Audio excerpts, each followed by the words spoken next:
பவானிசாகர் அணைக்கு நீர்வரத்து அதிகரிப்பால் நீர்மட்டம் உயர்ந்திருக்கிறது. அண்மை செய்தியாக பார்க்கிறோம். கூடுதல் விவரங்களோடு செய்தியாளர் சரவணன் இணைப்பில் இருக்கீங்க. விவரங்கள். தென்னிந்தியாவின் மிகப்பெரிய மண்ணணை, ஆசியாவின் மிக நீளமான மண்ணணை மற்றும் தமிழ்நாட்டின் இரண்டாவது பெரிய அணை என்ற பெருமையை பெற்றதுதான் இந்த பவானிசாகர் அணை.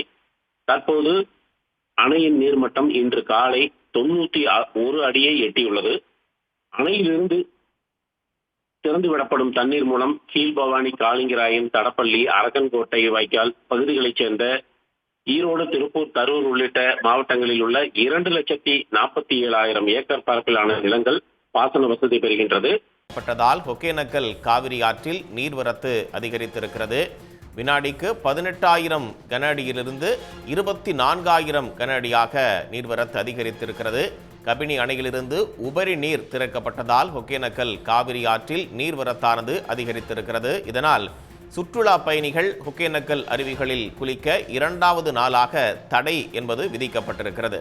மேலும் அருவிகளில் பரிசல் இயக்கவும் மாவட்ட நிர்வாகம் தடை விதித்து உத்தரவை பிறப்பித்திருக்கிறது.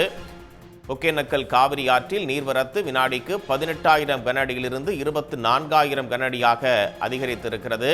உபரி நீர் திறக்கப்பட்டதால் ஒகேனக்கல் காவிரி ஆற்றில் இந்த நீர்வரத்தானது அதிகரித்திருக்கிறது. இதன் காரணமாக சுற்றுலா பயணிகள் அருவிகளில் குளிக்க தடை விதிக்கப்பட்டுள்ளது. உடனுக்குடன் செய்திகளை தெரிந்து கொள்ள சன் நியூஸ் பெல் ஐகானை கிளிக் பண்ணுங்க.